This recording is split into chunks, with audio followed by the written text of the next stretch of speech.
최근 한국의 젊은 세대 사이에서 프로포즈 문화가 변화하고 있다는 사실이 전해졌습니다. 고급 5성급 호텔에서의 프로포즈와 고가 명품의 사용이 새로운 트렌드로 자리 잡고 있다고 합니다. 정말 놀라운 변화가 아닐 수 없죠. 성신여대의 연구팀이 발표한 연구에 따르면 젊은 세대는 이제 프로포즈를 단순한 약속보다 화려한 행사로 인식하고 있습니다. 이는 결혼 비용 상승에도 영향을 미친다고 하니 이 현상을 깊이 있게 분석해봐야 할 것입니다. 특히 이 연구에서는 프로포즈 장소로 5성급 호텔이 가장 선호되는 것으로 나타났습니다. 조사된 게시글 중 42%가 호텔에서의 프로포즈를 언급했으며 그중 대다수는 품질 높은 5성급 호텔이었습니다. 이러한 현상은 결혼 전의 전통적인 통과 의례로 자리 잡고 있습니다. 젊은 세대는 프로포즈를 중요한 과정으로 인식하고 있으며 이는 그들이 느끼는 결혼에 대한 기대감과 사회적 체면의 영향을 반영하는 것이라고 분석됩니다. 이 외에도 프로포즈에는 명품 선물이 자주 등장합니다. 특히 샤넬백과 같은 고가의 아이템이 그 예로 이는 결혼 비용 상승과 맞물려 더욱 고급화되고 있습니다. 이 같은 경향이 앞으로 어떻게 발전할지 궁금하지 않으신가요? 젊은 세대가 느끼는 심리적 압박과 상대적 박탈감은 이 문화의 부작용으로서 우려되고 있습니다. 전문가들은 이러한 프로포즈 문화가 결혼이라는 사회적 기준에 대한 부담을 더욱 증대시킬 수 있다고 경고합니다. 관계를 형성하는 과정이 외부적인 압력에 의해 변질되고 있다는 점은 깊이 생각해 볼 문제입니다.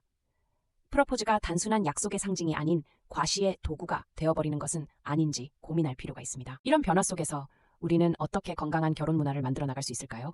전문가들은 SNS 리터러시 교육과 재무적 안정성을 위한 교육이 필요하다고 주장하고 있습니다. 여러분의 생각은 어떤가요?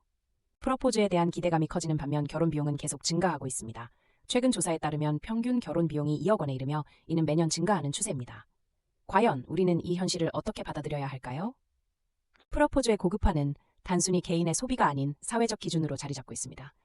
명품을 통한 과시적 소비가 결혼 문화에 어떻게 스며들게 되는지 그 심리적 영향력을 분석해 볼 필요가 있습니다. 연구팀은 이러한 경향이 젊은 세대의 소비 심리와 긴밀하게 연결되어 있다고 밝혔습니다.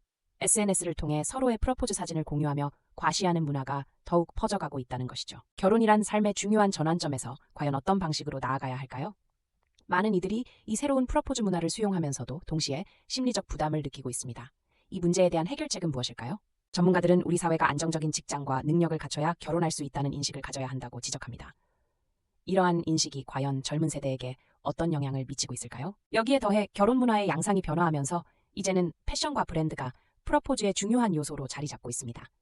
이는 과연 긍정적인 변화일까요? 아니면 결혼의 본래 의미를 훼손하고 있는 것일까요? 연구팀은 과시적 소비를 미화하는 콘텐츠에 대한 비판적 수용 능력이 필요하다고 역설했습니다. 우리는 소비가 개인의 만족에 그치지 않고 사회적 역할로 확대되는 현상을 직시해야 합니다. 이와 함께 연구팀은 젊은 세대와 예비 신혼부부를 위한 공공결혼준비교육 정책을 제안했습니다. 이는 건강한 결혼 관습과 재무적 안정성을 확보하는 데 큰 도움이 될 것입니다. 프로포즈 문화가 발전하는 이 시대에 우리는 결혼이 단순히 물질적 요소에 그치지 않도록 해야 합니다. 그럼에도 불구하고 진정한 사랑과 의미 있는 결합이 더욱 강조될 수 있기를 바랍니다. 그렇다면 앞으로의 결혼 문화는 어떻게 변화할까요? 단순한 화려함이 아닌 진정한 사랑의 가치가 깃든 프로포즈를 꿈꾸는 날이 오길 바라봅니다. 우리가 선호하는 결혼의 방식과 그 과정이 얼마나 의식적으로 구성된 것인지 되짚어보는 기회를 가져야 할 것입니다.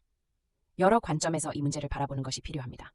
결혼이란 삶의 중요한 결정이기에 그 속에서 나 자신과 진정한 결정을 내려야 할 때입니다. 이 변화의 흐름 속에서 여러분은 어떤 선택을 하실 건가요?